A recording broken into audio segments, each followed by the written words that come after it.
المشكل الباري علام الأخبار Azan.ru İslam Ağırtı portalı sunadi. والدين ما يهزم Ustoz Yersin Amri Abu Yusuf'tan Kur'an tafsirleri boyunca beyne derslerinin toptaması. والدين ما يهزم واللي فجر زمزم والعيش ما يلزم. أعوذ بالله من الشيطان الرجيم. بسم الله الرحمن الرحيم. الحمد لله رب العالمين، والصلاة والسلام على نبينا محمد وعلى آله وأصحابه أجمعين. رب اشرح لي صدري ويسر لي أمري واحلل عقدة من لساني يفقه قولي. اللهم علمنا ما ينفعنا وانفعنا بما علمتنا وزدنا علما وعملا وتقا وإخلاصا يا رب العالمين. أما بعد، السلام عليكم ورحمة الله وبركاته. İnşallah Allah Subhanahu wa Ta'ala'nın kalauымен Baqara suresinin tafsirin үйренуді ары қарай жалғастырамыз. Біз сіздермен өткен дәрсімізде 211 аяттың тәфсірін үйреніп тамамдаған болатынбыз. Аллаху Subhanahu wa Ta'ala ол аятта «Сәл бәни Исраила кәм атайнаху мин аятин баййина, ва ман юбаддил ни'маталлахи мин ба'ди ма жаатху, фа инналлаха шадидул иқаб». Ва пайғамбар, Исраил ұрпақтарынан оларға біздің қанша айқын аят бергеніміз жайлы сұра. Ал кім өзіне келген Алланың нығметін өзгертсе, расында Алла жазалауда қате. Алла жазалауда қатал. Бұл жерде пайғамбарымыз саллаллаху алейхи вассаламға Алла Субханаху ва Тағала сұра деген кезде мәлімет алу үшін емес, ескерту үшін сол оларда сол нәрсенің болғандығын және Алла Тағала берген аяттарды олар қабылдамағандықтан алдыңғы бабалары олардың жазаға ұшырағандықтарын естеріне сал, осылай болған емес пе сендерде деп айтты. Алла Субханаху ва Тағала пайғамбарымызға бұйырып жатыр.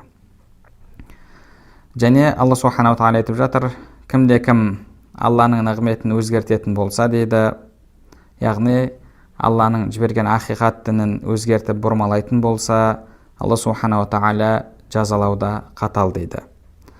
Одан кейін 212 аятта Алла Субханаху ва Тағала айтады: «Зуйина лиллазина кафарул хаяту дунья ва ясхаруна миналлазина аману.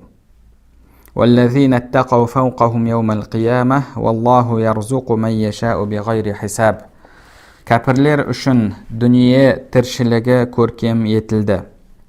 Олар иман келтіргендерді келемеждейді.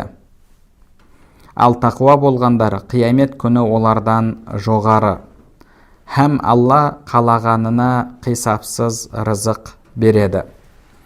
Алла Субханаху ва Тағала бұл жерде жалпы Аллаға иман келтіргендерге бұл дүниенің көркем етілгендігін және сол дүниеге алданып олар ақиқатқа келмей сол дүниенің қызығымен алданып өмірлерін өткізіп алатындығын және басқаларды жалпы осы дүние мәселелерімен өлшеп кедей болғандарды келемеждейтіндігін Алла Субханаху ва Тағала айтып жатыр.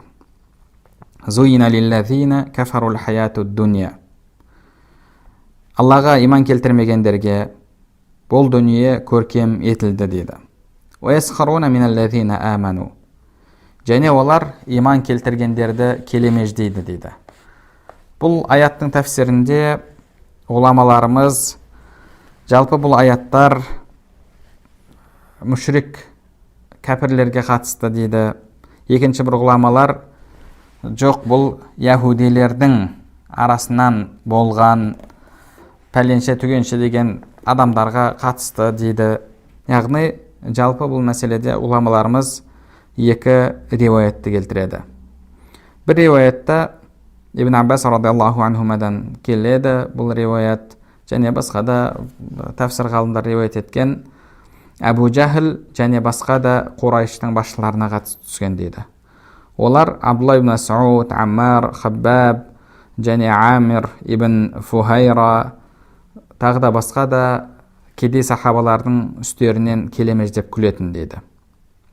Олар кедей болған үшін олардың жағдайлары қиын болған үшін олар, яғни әлгі Құрайыштың үлкендері мұсылмандардың үстерінен күлетін. Сендер бейшарасыңдар, сендердің жағдайларың жоқ, сендер кедейсіңдер деп осындай сөздерді, ауыр сөздерді айтып, оларды келемеждеп мазақтайтын. Екінші бір риуаятта бұл Бәну Құрайза және Бәну Надир, Бәну Қайнуқа деген яһуди тайпалардың арасынан шыққан адамдарға, солардың басшыларына қатысты дейді. Олар мухаджир болған, яғни Меккеден Мединеге пайғамбарымыз саллаллаху алейхи уассаламмен бірге қоныс аударған мұсылмандардың үстерінен күлетін еді дейді.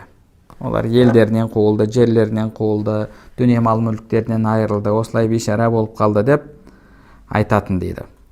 Және тағы бір риуаят келеді. Бұл риуаятта бұл аят мұнафиқтерге қатысты дейді.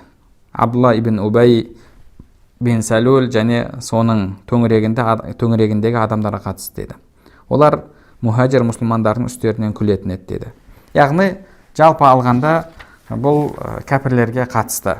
Ол кәпірлер мүшриктер, яғни Құрайыштық мүшриктер болуы мүмкін, немесе яһуди кәпірлер, немесе өздерін мұсылман етіп көрсеткен мұнафиқ кәпірлер. Жалпы алғанда кәпірлер мұсылмандардың үстінен күліп келемеждейтін.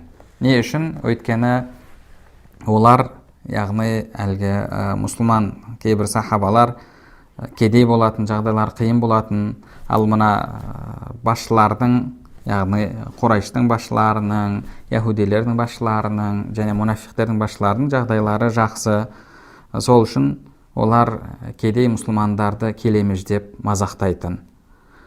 وَيَسْخَرُونَ مِنَ الَّذِينَ آمَنُوا иман келтіргендердің үстерінен күлетін, оларды келемеждейді дейді. Не деп келемеждейді? Бұлар бейшара, жағдайлары жоқ, кедей, дүниелер жоқ деген секілді сөздерді айтатын.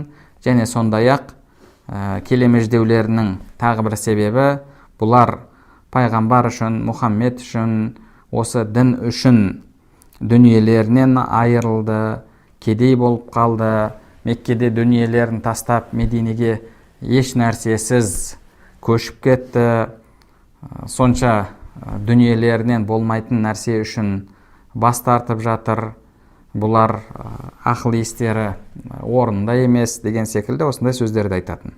Яғни дүниелерін дін үшін құрбан етті, ал ол дін болатын болса жалған дін деген секілді осындай сөздерді айтты. Негізінде ақыл иесі үшін жалпы дүниеден бас тартып дінге амал ету негізінде, яғни дін үшін дүниені құрбан ету дұрыс амал болып табылады кез келген ақыл иесі үшін. Неге? Себебі ғұламаларымыз айтқандай, егер ақирет болмаса, ақирет жалған болатын болса, әлгі мүшрик кәпірлер айтып жатқандай, онда әлгі мұсылмандар, дүниесін дін үшін құрбан еткен мұсылмандар уақытша, яғни қамшының сабындай қысқа болған дүниеде ғана дүниенің рахатын көрместен өтеді, ар жағында еш нәрсе жоқ. Ар жағында еш нәрсе жоқ. Егер ақирет жоқ деген олардың көзқарасымен алған күннің өзінде, яғни бір үлкен зиянға олар ұшырап жатқан жоқ. Ал егер ақирет бар болып, Алланың діні ақиқат екендігі расталатын болса, онда ертең мүшриктер мәңгі азапта, мәңгі қиналуда болады. Ондай болатын болса, кез келген ақыл иесі, егер математикалық есеппен алатын болса, дінді былай қоя тұрып, математикалық есеппен алған күннің өзінде адам ақиретті таңдау керек. Неге? Себебі егер ақиретті таңдамаса, бұл дүниеде рахат өмір сүреді, бірақ дүние қысқа дүние, ертең таусылады. Ал егер ертең ақирет дұрыс болып қалатын болса, ақирет бар болатын болса, онда олардың азабы мәңгі болады. Ал егер ақирет болмаса, олар ойлағандай, ондай болатын болса, қысқа дүниеде ғана рахат көрместен өмір сүреді. Рахат көрмеу дегенде де, дініміз жалпы ешқандай бір рахат көрме, рахаттанып өмір сүрме деген жоқ. Алланың рұқсат еткен шеңберінің ішінде Алланың нығметтерін пайдаланып рахаттанып өмір сүр дейді. Бай болма демейді, бай бол, бірақ зекетіңді бер дейді. Алла субханала тағаланың түрлі нығметтері бар, сол нығметтерден же дейді, бірақ арақ ішпе, бағанағы доңыздан жасалған нәрселерді жеме. Алла субханала тағала бір әйелге, екі әйелге, үш әйелге, төрт әйелге дейін үйлен, егер шамаң жететін болса, олардың арасында әділ мәміле жасайтын болсаң дейді, бірақ зина жасама дейді. Яғни Алла субханала тағала қарап отыратын болсақ, жалпы адамға өзінің денесін, ақысын беруге мүмкіндіктерді берді. Бірақ сол шариғаттың шеңберінің ішінде. Ондай болатын болса, адам кез келген жағдайда да негізі дінді таңдауы керек. Егер математикалық есеппен алған күннің өзінде де. Сол үшін мүшриктердің бұлардың келемеждеуі, мұсылмандарды масқаралауы негізі орынсыз болып табылады. Дүниесін дін үшін тастаған адам ешқандай бір зиян көрмейді. Ал бірақ керісінше дінді тастап дүниені алған адам ертең қияметте зиян көреді. Алла субханала тағала арғарай айтады. Алла субханала тағала арғарай وَالَّذِينَ اتَّقَوْا فَوْقَهُمْ يَوْمَ الْقِيَامَةِ وَاللَّهُ يَرْزُقُ مَن يَشَاءُ بِغَيْرِ حِسَابٍ деді. Яғни, ал тақуа болғандар қиямет күні олардан жоғары болады деді. Мүшриктер бұл дүниеде мұсылмандардың, соның ішінде әлсіз мұсылмандардың үстінен күледі, келемеждейді. Бірақ ертең Алла субханала тағаланың алдына барған кезде сол мұсылмандар, әлсіз мұсылмандар қайда жоғары болады. Және бұл жердегі жоғарылық екі тұрғыдан болады. Біріншіден ол дәреже тұрғысынан, өйткені Алла субханала тағаланың алдында мұсылман мен мүшрик тең емес, мұсылман мен кәпір тең емес. Мұсылман Алла субханала тағаланың алдында жоғары деңгейде, жоғары дәрежеде. Ал Аллаға иман келтірген адам болатын болса, Құранда Алла субханала тағала айтқандай, біз оны төмендердің төменіне түсірдік дейді. Бір аяттарда Алла субханала тағала оларды жануарларға теңеді. Бұл бірінші, яғни жоғары болу, бірінші осы дәреже тұрғысынан, екіншіден ол мекен тұрғысынан. Өйткені қиямет күні мұсылмандар, Аллаға иман келтіргендер биік-биік жұмақтарда болады, ал олардың үстінен күліп келемеждеген әлгі Аллаға иман келтірмегендер, мұнафиқтер, олар тозақта болады, тозақтың түбінде болады. Ондай болатын болса, мұсылмандар басқа дін дұшпандарынан жоғары, ол мекен тұрғысынан және дәреже тұрғысынан. Алла субханала тағала ары қарай айтады: "Аллаху ярзуқу ман яшау биғайри хисаб." Һәм Алла қалағанына қисапсыз рызық береді деді. Яғни Алла субханала тағала қалаған құлына есепсіз рызық береді деп жатыр. Енді бұл жерде бұл есепсіз рызық беру қияметке қатысты ма, немесе бұл дүниеге қатысты ма? Егер Аллаху ярзуқу ман яшау биғайри хисаб, Алла субханала тағала кімге қаласа есепсіз рызық береді дегенді біз ақиретке қатысты деп алатын болсақ, онда һәм Алла қалағанына деген, яғни һәм Алла тағала сол қалаған мұсылман құлдарына, өзінің мұсылман құлдарына есепсіз рызық береді деген мағынаны береді. Яғни олар бұл дүниеде қиналғанымен, ертең Алла субханала тағаланың алдында олардың рызықтары есепсіз болады. Есепсіз рызық деген сөздің мағынасына қатысты ғұламаларымыз айтады, есепсіз рызық деген сөз көп мөлшерде деген мағынаны береді дейді. Себебі жалпы аз нәрсеге есеп кіреді, ал көп нәрсені есептеу қиын және есепсіз береді деген, яғни сондай өте көп мөлшерде береді деген сөз. Мысалы, егер сізге біреу бір нәрсені санап беретін болса, 1, 2, 3, 4, 5 деп санап береді. Ал есепсіз беретін болса, мысалы, бағанағы тұрған нәрсені алып мә деп есепсіз бере беретін болса, бұл яғни көп береді деген мағынаны білдіреді. Және сондай-ақ қияметте Алла субханала тағаланың мұсылман құлдарына беретін жақсылығы бірі бұл дүниедегі амалдарының жауабы, соның қайтарымы, екіншісі Алла субханала тағаланың мейірімімен одан артық тағда берілетін нәрсе болып табылады. Уламаларымыз оны тәфсір уламалар айтады, яғни оның бірі фадл дейді. Фадл Алла субханала тағаланың тағы қосымша беретіні, ал екінші біреуі сауап дейді. Сауап деген яғни сауап амалдар, сіздің жасаған амалдарыңыздың қайтарымы. Енді сіздің жасаған амалдарыңыздың қайтарымы бар, ол санаулы, өйткені сіздің амалдарыңыз санаулы, және одан кейін ары қарай фадл мин Аллах, яғни Алладан болған жақсылық бар, ол есепсіз болып табылады. Алла субханала тағала Құран кәрімде ол жайында айтады: файюаффихим уджурахум. Қияметте Алла тағала олардың амалдарының сауабын береді. Уаязидухум мин фадлих, және өзінің мейірім, рахымымен тағы да оларға жақсылығын артығымен береді дейді. Ондай болатын болса, мұсылмандардың қияметте алатын жақсылықтары бірі бұл дүниедегі амалдарының қайтарымы. Адамның амалы аз, адамның амалы санаулы, шектеулі, сол үшін оның сауабы да шектеулі болады. Бірақ Алла субханала тағала онымен шектелмейді, ары қарай өзінің мейірім, рахымымен қосымша тағы да қосып береді. Қосымша беретіні есепсіз болып табылады. Және сондай-ақ биғайри хисаб, есепсіз деген сөздің мағынасы, яғни таусылмайтын дегенді білдіреді. Неге себебі Алла субханала тағала есепсіз қанша берілгеніне қарамастан өзінің қолына бере береді. Бұл дегеніміз ол нәрсенің саны жоқ, ол нәрсенің шегі жоқ дегенді білдіреді. Ал енді Аллаху ярзуқу ма яшау биғайри хисаб, Алла субханала тағала қалаған құлына есепсіз рызық береді дегенді бұл дүниеге қатысты деп алатын болсақ, онда оның мағынасы бұлай болады.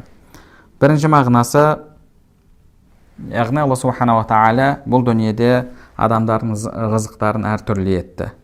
Мұсылманға рызқын белгіледі, кәпірге рызқын белгіледі, әркімнің рызқы әртүрлі. Адам сол рызқынан 1 грамда артық ала алмайды бұл дүниеден, және 1 грамм оған кем келмейді. Рызқы қалай белгіленген болса, тура сол рызқын алады. Ондай болатын болса, адамның бұл дүниедегі рызқы оның тура жолда немесе адасуда екендігін білдірмейді. Алла субханала тағала өзінің қалауы бойынша адамдардың рызқын бөліп берді. Алла субханала тағала соны айтып жатыр: сендер кедейлерді көріп, кедей мұсылмандарды көріп, бұлар кедей, ондай болатын болса, Құдай бұларды сүймейді, біз баймыз, ондай болатын болса, Алла тағала бізді сүйеді деп ойламаңдар. Алла тағаланың махаббатына адамдардың бай кедей болуының ешқандай қатысы жоқ. Алла субханала тағала рызықты әркімге әртүрлі қылып белгілеп берді. Керісінше бұл кәпір үшін артық сынақ болуы мүмкін, көбірек ол сонымен адасуы мүмкін, дүниесіне мәз болып. Ал мұсылман адамға Алла тағала көбірек қиындық беруі мүмкін, тағы да оның сауабын арттыру үшін. Ондай болатын болса, адамдардың рызқы олардың ақиқатта немесе ақиқатта емес екендігін белгілемейді, көрсетпейді. Сол үшін де Алла субханала тағала Аллаху ярзуқу ма яшау биғайри хисаб, Алла субханала тағала қалаған құлына есепсіз рызық береді деп жатыр. Және екінші мағынасы ярзуқу биғайри хисабин якуну ли ахадин алейхи деген мағынада дейді. Яғни есепсіз деген, Алла субханала тағала ешкімнің алдында есеп бермейді берген рызқы үшін. Алла субханала тағала істеген ісі үшін сұралмайды деген мағынада дейді. Яғни, егер мұсылман Алланың шынайы құлы болатын болса, неге оған рызықты азырақ береді? Егер кәпір Алланың сүймейтін құлы болса, Алла тағала оны жек көретін болса, неге оған рызықты көбірек береді деп Алла субханала тағалаға бұндай сұрақ қойылмайды. Алла тағала берген рызқы үшін ешқандай бір есепке тартылмайды. Алла субханала тағаладан есеп алуға ақысы жоқ ешкімнің. Сол үшін де не үшін мыналар мұсылман болатын болса, бұлардың жағдайы қиын, неге Алла тағала сүйікті құлдарын рахаттандырып өмір сүрдіріп қоймайды, неге үйтпейді деген секілді сұрақтардың барлығы орынсыз дейді. Яғни бұл сондай мағынада дейді. Және одан кейін биғайри хисаб деген сөздің тағы бір мағынасы есепсіз деген, яғни күтпеген жерден деген мағынада дейді. Араб тілінде яғни ләм якун фи ихтисаби немесе ләм якун фи хисаби деген осы екі сөз бір мағынада келе береді дейді. Яғни мен бұл есептемеген нәрсе еді деген. Алла субхана ва тағала сендер мұсылмандардың үстінен күлсеңдер, оларға есепсіз, олар күтпеген жерден рызықты беріп қояды. Сендер бүгін олардың үстінен күліп жатсыңдар, бірақ ертең Алла тағаланың сендердің дүниелеріңді оларға өткізіп қоюы ғажап емес. Сендер бұл қазіргі уақытта бұлардың үстінен күліп жатсыңдар, бірақ ертең Алла тағала бұларға сондай дүниелерді келтіреді. Ертең әлгі Кисра, Қайсар, яғни бағанағы парсы патшаларының дүниелері мұсылмандарға келеді. Тағы Рим патшаларының дүниелері мұсылмандарға келеді. Алла субхана ва тағала мұсылмандарға ертең дүниенің есігін ашады және мұсылмандардың жағдайы басқалардан жақсы болады деген мағынада дейді. Және шынымен де солай болды. Пайғамбарымыз саллаллаху алейхи вассалам дүниеден өткеннен кейін қанша футухат, яғни қанша шайқастар болып, нәтижесінде мұсылмандарға қанша дүниелер келді. Умар ибн Абдул-Азиз рахмахуллахтың кезінде мұсылман қоғамында зекет алуға мұқтаж болған адам болмай қалды. Яғни сондай жағдайлар болды. Сол үшін де Алла субхана ва тағала қалаған құлына есепсіз рызық береді. Сен күлме, оны кедей деп, ертең ол сенен бай болып кетуі мүмкін дейді. Алла субхана ва тағала әрі қарай аяттың жалғасында айтады: كان الناس أمة واحدة فبعث الله النبيين مبشرين ومنذرين وأنزل معهم الكتاب بالحق ليحكم بين الناس فيما اختلفوا فيه وما اختلف فيه إلا الذين أوتوه من بعد ما جاءتهم البينات بغيا بينهم فهدى الله الذين آمنوا لما اختلفوا فيه من الحق بإذنه والله يهدي من يشاء إلى صراط مستقيم. 213 аятта Алла субхана ва тағала айтады: адамдар бір үмбет еді, сосын Алла қуантушы әрі ескертуші етіп пайғамбарлар жіберді де, олармен бірге адамдардың арасында дауласқан нәрселері жайлы үкім етулері үшін ақиқатпен кітап түсірді. Ал ол, яғни Алланың кітабы, ал ол туралы сол кітап берілгендер ғана өздеріне айқын дәлелдер келгеннен кейін өзара қызғаныштан дауласты. Және Алла олардың ақиқаттан таласқан нәрселері турасында иман келтіргендерді өз қалауымен тура жолға бастады. Һәм Алла қалағанын тура жолға бастайды. Бұл жерде Алла субхана ва тағала жалпы адамдарға мұсылмандар мен кәпірлердің болуы және осы дүниенің себебімен бөліну, бұл пайғамбарымыздың кезінде ғана болып жатқан нәрсе емес, одан алдың қауымдарда да болған. Әрдайым, әр уақытта адамдар осы дүниенің себебімен, бақталастықтың себебімен бөлінгендігін Алла субхана ва тағала осы аятта айтып жатыр. Ғұламаларымыз алдыңғы аятпен бұл аяттың байланысы осы дейді. Алла субхана ва тағала алдыңғы аятта айтты: байлар мұсылмандарды келемеждейді деді. Мұсылмандарды келемеждейді. Сөйтіп, кәпірлер өздерінің халіне разы болып мәз болады. Және оларға дүние әдемі көрсетілді деді. Сол дүние көркем етілуімен олар өздерінің күпірліктерінде қалды. Дүниелерінен бас тартқысы келмеді, зекетін бергісі келмеді. Алла субхана ва тағала енді келесі аятта бұл нәрсе алдыңғы қауымдарда да болған. Алдыңғы қауымдар да осылай бақталастықпен, атақ құмарлықпен, дүниенің себебімен бөлінген, олар да өзара дауласқан деп жатыр. Алла субхана ва тағала аятта айтады. Енді аяттағы сөздерді жеке иншалла қарастырып көрейік. Кәна насу умматан вахида. Адамдар бір үмбет еді. Адамдар бір үмбет еді. Ғұламаларымыз үмбет деген сөзге қатысты айтады: Әл-умма әл-қаумул мужтамиун аля шей'ил вахид. Үмбет дегеніміз бір нәрсенің төңірегінде біріккен адамдар дейді. Бір нәрсенің төңірегінде. Енді алдын адамдар не нәрсенің төңірегінде біріккен еді? Бұл мәселеде ғұламалардың арасында екі-үш түрлі бірнеше көзқарас бар жалпы. Бірінші көзқарас, мұсылмандар алдын бір дінде ақиқатта еді дейді. Жалпы адамдар бір дінде ақиқатта болатын еді дейді. Бір тәфсір бойынша осылай. Екінші бір тәфсір бойынша адамдар күпірлікте еді. Барлығы күпірлікте еді деген мағынада деді. Кәна нәсу уммата уахида, яғни адамдар бір үмбет еді дегенді бір ғалымдар, яғни адамдар ақиқатта болған деп түсіндірсе, екінші бір ғалымдар адамдар күпірлікте болған деп түсіндіреді. Үшінші бір ғұламалар бұл жерде адамдардың күпірлікте немесе дінде болғандығы жайында ашып еш нәрсе айтылмаған, сол үшін де оған қосымша дәлел керек дейді. Ал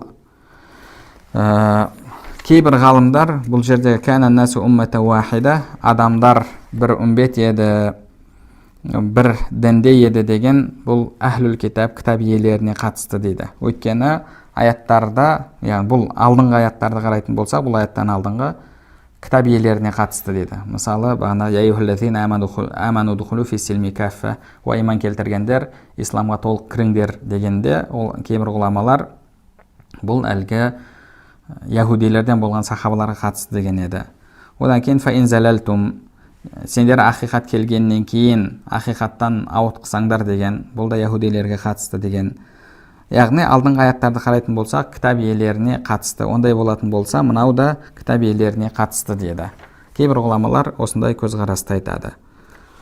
Енді бірінші көзқарасты алып қарастырып көрсек. Кәна нәсу уммата уахида, адамдар бір үмбет еді. Адам бір үмбет еді дегенде бұл жерде олар ақиқатта болған үмбет пе еді, немесе күпірлікте болған үмбет пе еді? Имам Фахриддин ар-Рази рахмахуллах негізінде адамдар алдын ақиқатта еді, бір дінде еді деген көзқарас дұрысырақ болып табылады дейді. Адамдардың барлығы күпірлікте еді дегеннен осы көзқарас дұрысырақ болып табылады дейді. Неге? Өйткені Алла субхана ва тағала аятта айтып жатыр. Кәна нәсу уммата уахида фабааталлаху набийин. Сосын Алла оларға пайғамбарлар жіберді деп жатыр. Бұл жерде ғұламаларымыз айтады, сондай кәлима мұқаддара бар дейді. Яғни айтылмай қалған сөз бар дейді. Айтылмай қалған сөз, оның мағынасы, яғни ол сөз кәна нәсу умматан уахидатан фахталафу фабааталлаху набийин. Адамдар басында бір дінде еді, бір ұстанымда еді, кейін олар сондай бөлінуге түсті. Сол кезде Алла субхана ва тағала оларға пайғамбарларды жіберді. Ескертуші, әрі сүйіншілеуші, қуантушы етіп пайғамбарларды жіберді деген мағына бұл аят береді. Имам Фахриддин ар-Рази рахмахуллах айтады. Енді дейді, бұл жерде Алла субхана ва тағала адамдар бөлінуге түскен кезде пайғамбарлардың жіберілгенін айтып жатыр деді. Яғни адамдар бөлінген кезде, бір адамдар күпірлікке түсіп, бір адамдар ақиқатта қалған кезде, олар ненің дұрыс екендігін баяндайтын пайғамбарға мұқтаж болды дейді. Алла субхана ва тағала адамдар бөлінген кезде, бөлініп, ақиқаттағы және жалғандағы адамдар болып екіге бөлінген кезде пайғамбар жіберген болса, сол үшін пайғамбар жіберген болса, онда адамдар күпірлік кезде одан да көбірек пайғамбар жіберер еді дейді. Бірақ Алла субхана ва тағала бұл жерде адамдар бір үмбет еді, кейін бөлінген кезде оларға пайғамбарлар жіберді деп жатыр. Яғни бөлініп, бір адамдар ақиқаттан алшақтады, бір адамдар ақиқатта қалды. Сөйтіп өзара дауласты. Сол кезде олар пайғамбарларға мұқтаж болды. Алла субхана ва тағала пайғамбарлар жіберді дейді. Яғни ақиқат кезінде олар пайғамбарға мұқтаж болған жоқ дейді. Ал енді алдын олар ақиқатта емес, күпірлікте болса, онда Алла субхана ва тағала сол уақытта оларға пайғамбарларды жіберетін еді дейді. Ол уақытта олар көбірек мұқтаж болатын еді. Одан кейін Алла субхана ва тағала бұл жерде аятта олардың ақиқатта екендігін айтқандығына тағы бір дәлел дейді. Әуел баста Адам алейхиссалам болды дейді. Әуел баста Адам алейхиссалам болды. Адам алейхиссаламның ұлдары болды. Олардың барлығы Аллаға иман келтірген мұсылмандар болды. Кейін Адам алейхиссаламның бір баласы Қабил Хабилді өлтірді. Сөйтіп, сол жерде жалпы діннен ұзақтау Қабил тарапынан басталды. Яғни басында бұл жерде адамдар дегенде, адамдар бір үмбет еді дегенде, яғни Адам алейхиссалам және оның ұрпақтары, олардың барлығы ақиқатта еді, олардың әкесі оларға басшылық ететін. Кейін олардың арасында осылай бөліну пайда болды. Кейін Алла субханала ва тағала оларға пайғамбарлар жіберді дейді. Және бұл жерде Алла субханала ва тағала бағиян бәйнахум, яғни қызғаныштан олар дауласты дейді. Адам алейхиссаламның екі баласының арасындағы келіспеушілікке, бірінің екіншісіне қарсы шығып, қол жұмсауына, қанын төгуіне себеп болған нәрсе де көре алмаушылық, осы бақталастық еді, қызғаныш еді. Алла субханала ва тағала Құран кәрімде ол жайында айтады: وَاتْلُ عَلَيْهِمْ نَبَأَ ابْنَيْ آدَمَ بِالْحَقِّ إِذْ قَرَّبَا قُرْبَانًا فَتُقُبِّلَ مِنْ أَحَدِهِمَا وَلَمْ يُتَقَبَّلْ مِنَ الْآخَرِ قَالَ لَأَقْتُلَنَّكَ. Екеуі құрбандық берді, құрбандық шалды, Адам алейхиссаламның екі баласы. Алла тағала бірінен қабыл етті, екіншісінен қабыл еткен жоқ. Сонымен екіншісінде қызғаныш пайда болды, көре алмау пайда болды. Сөйтіп, мен сені өлтіремін деді. Яғни бұл жердегі адамдар бір үмбет еді дегенде, басында әуелде бір үмбет еді дегенде Адам алейхиссалам мен оның ұрпақтары деп қарастыратын болсақ, онда олар басында ақиқатта еді. Және одан кейін жалпы негізінде адам шайтан келіп, немесе басқа бір қосымша күштер келіп адамды өзгертпесе, адамның негізгі табиғатын бұрмаса, адам ақиқатта болады. Ол адам ақиқатты табады. Неге? Себебі пайғамбарымыз саллаллаху алейхи уассалам «Күллу маулудин юладу алал фитра», әрбір адам, әрбір жаңа туылған нәресте фитратта туылады деді. Фитрат дегеніміз не? Фитрат дегеніміз ол негізгі тума сезім.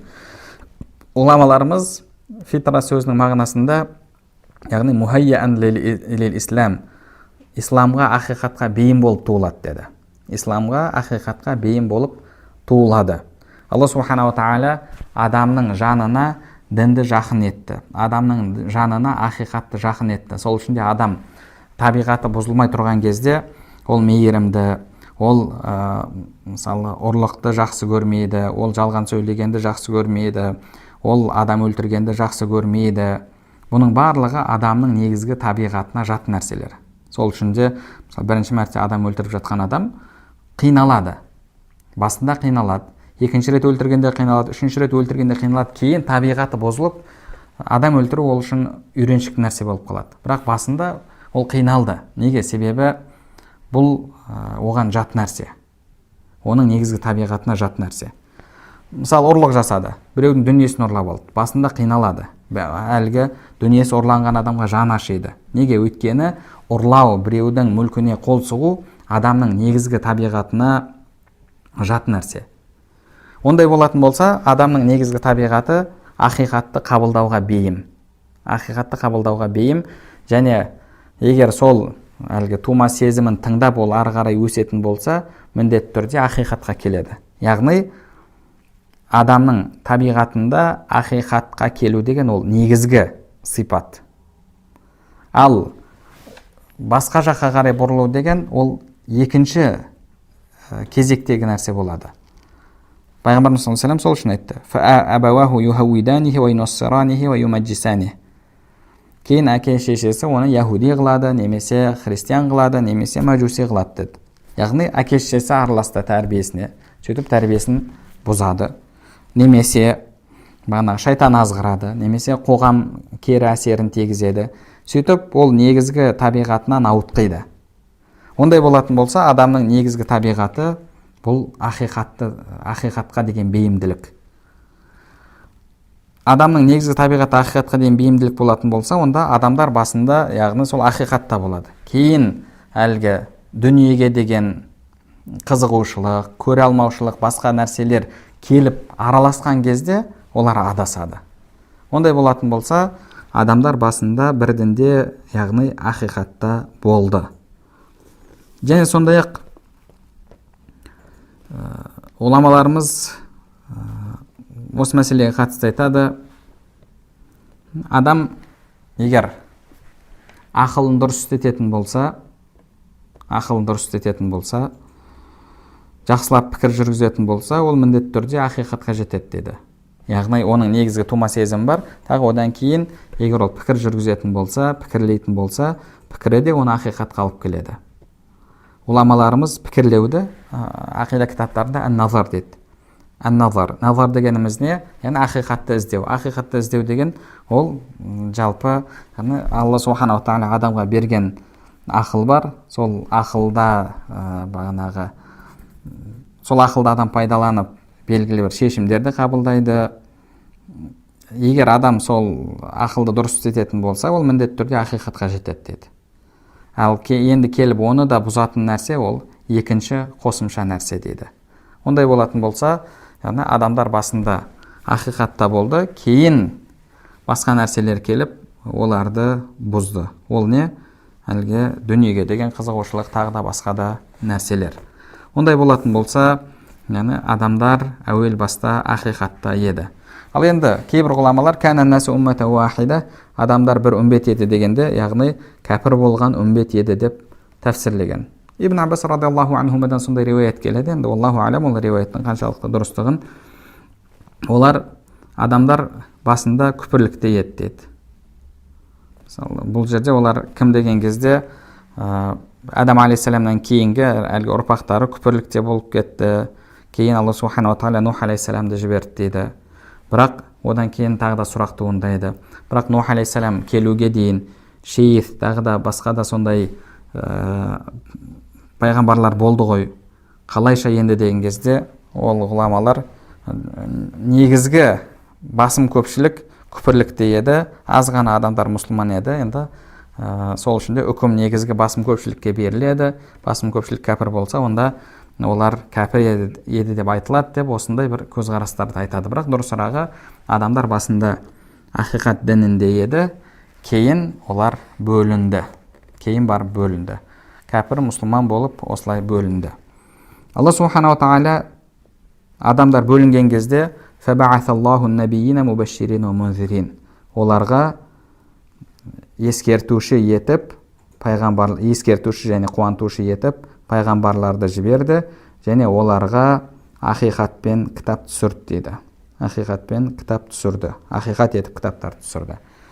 Енді ғұламаларымыз айтады, негізінде егер біз реттік немен алатын болсақ, бірінші кітап түсу керек, сол кітапта қуанту, кейін ескерту келеді дейді. Ондай болатын болса, пайғамбарға кітап түсу, ол бірінші тұру керек дейді. Кітап түседі, кітапта ескерту, қуанту бар дейді. Бірақ не үшін Алла субханала тағала бірінші қуантушы, ескертуші етіп пайғамбарлар жіберді, және оларға кітаптар түсірді деп жатыр? Өйткені сүйіншілеу, жалпы қуанту, ескерту маңыздырақ дейді. Және адамдар негізінде мысалы пайғамбарға кітап түскен кезде ол кітапқа көз жүгіртпеуі мүмкін, пікірлемеуі мүмкін, бірақ ертең сол үшін азапталып қаламын ба деп, ертең сол үшін тозақта жанамын ба деп қорқып, сол себепті ол кітапқа көз жүгіртеді, пайғамбардың сөзін тыңдайды дейді. Ондай болатын болса, яғни жалпы қуанту, ескерту бұл өте маңызды деді. Маңызды болғандықтан да Алла субханала тағала сол пайғамбарларды бірінші ескертуші, қуантушы етіп жіберді деп сипаттап жатыр. Олар ескертуші және қуантушы болды дейді. وَأَنْزَلَ مَعَهُمُ الْكِتَابَ بِالْحَقِّ, және оларға ақиқат етіп кітап түсірді. لِيَحْكُمَ بَيْنَ النَّاسِ فِي مَا اخْتَلَفُوا فِيهِ, сол таласқан мәселелерінде олардың арасында үкім жүргізу үшін деді. Бұл жерден де үкім жүргізу үшін деген кімге қатысты? Пайғамбарға қатысты ма, немесе кітапқа қатысты ма, немесе фабааталлаху, Алла жіберді деп тұр, Аллаға қатысты ма?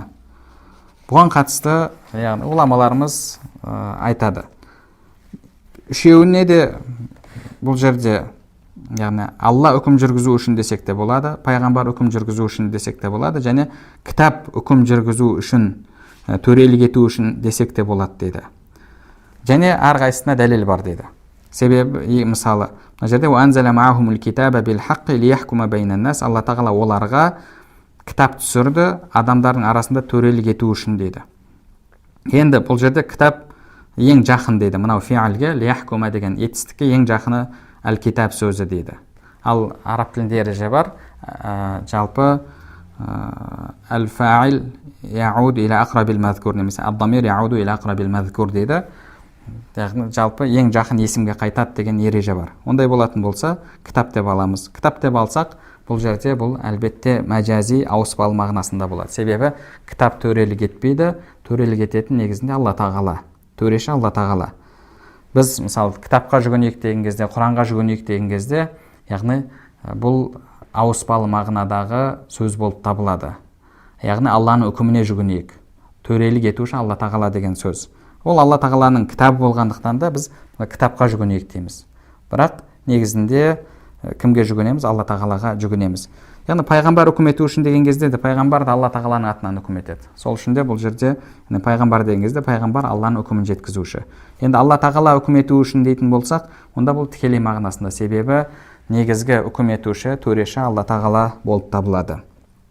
Алла субханала ва тағала одан кейін аяттың жалғасында وَمَا اخْتَلَفَ فِيهِ إِلَّا الَّذِينَ أُوتُوهُ مِنْ بَعْدِ مَا جَاءَتْهُمُ الْبَيِّنَاتُ بَغْيًا بَيْنَهُم. Енді бірінші жалпы адамдардың адасқанын, сол дауласқандығын айтса, одан кейін енді әхлі китаптың, кітап иелерінің адасқанын тағы да ерекше айтып жатыр. Яғни кітап туралы, немесе Алла тағаланың жіберген ақиқаты жайында кітап берілгендер өздеріне айқын дәлелдер келгеннен кейін қызғаныштан дауласты деді. Қызғаныштан дауласты. Яғни оларға дәлелдер келді, анық дәлелдер келді. Сол дәлелдер келгеннен кейін барып, олар тағы да неге түсті? Келіспеушілікке, өзара бөлінушілікке түсті. Бағиян байнахум. Не себепті? Алла субханала ва тағала қызғаныштан деп жатыр. Көре алмаушылықтан, қызғаныштан.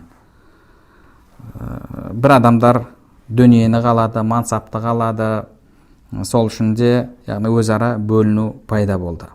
Барлығы бірдей ақиқатты қалаған жоқ, және ақиқатқа бойұсынатын болса, кейбіреулер өзінің мансабынан айырылатын болды. Сол үшін де Алла субханала ва тағаланың дінін қабылдамастан әхлі китапқа да ақиқат келгеннен кейін олар бөлініп кетті. Пайғамбарымыз саллаллаху алейхи вассалам келген кезде де олар осылай бөлініп кетті.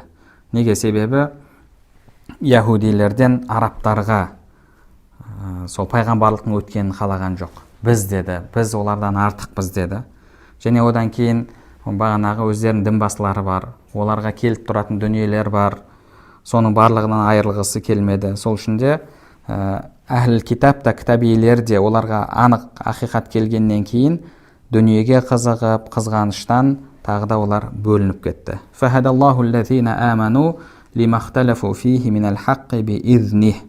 Енді Алла олардың ақиқаттан таласқан нәрселері турасында иман келтіргендерді өз қалауымен тура жолға бастады деді. Алла субханала ва тағала бұл жерде енді өзінің мұсылмандарға берген жақсылығын айтып жатыр. Фахадаллаху аллазина аману. Алла тағала иман келтіргендерді сол адамдар дауға, таласқа түскен нәрселерде тура жолға бастап қойды. Минал хаққи биизних. Оларды ақиқатқа бастап қойды. Олар кімдер? Олар мұсылмандар. Имам Ибн Зайд рахмахуллахтан келетін сөз бар. Яһудилер мен насранилар қыблада ихтилафқа түсті. Біреулер күншығысқа қарап оқимыз, біреулер күнбатысқа қарап оқимыз деді. Алла субханала ва тағала бізді қыблаға хидаят етті дейді. Олар ораза мәселесінде таласты. Алла субханала ва тағала бізге шахр Рамазан айын беріп бізді хидаятқа бастады дейді. Олар Иса алейхиссаламның төңірегінде дауға түсті. Біреулер оны зинадан туылған деді, біреулер Құдайдың ұлы деді. Алла субханала ва тағала бұл нәрседе де бізді ақиқатқа бастады дейді. Осылайша Алла субханала ва тағала әрбір нәрседе мұсылмандарды ақиқатқа бастады және олардың дінін қияметке дейін өзгеруден сақтап қойды. өзгерістен сақтады. Wallahu yahdi man yasha'u ila siratin mustaqim. Осылайша Алла тағала қалаған адамын тура жолға бастайды деп жатыр. Қалағанын тура жолға бастайды. Алла субханала тағаланың тура жолға бастаған құлдары бұлар мұсылмандар болып табылады.